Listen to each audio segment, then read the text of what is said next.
How to update InShot app. Hello guys, so in today's video I'm gonna show you how to update your InShot app easy and fast. First thing, go to the app. This is the homepage as you can see.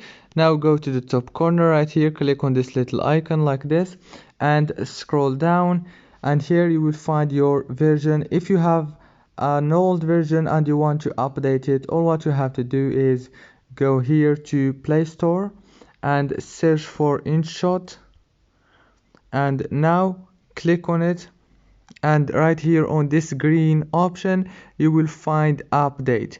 Just click on it and your app will be updated easily and fast. It's so easy as I said, and if this video was helpful, please don't forget to like and subscribe, and thank you so much for watching until the end. See you later.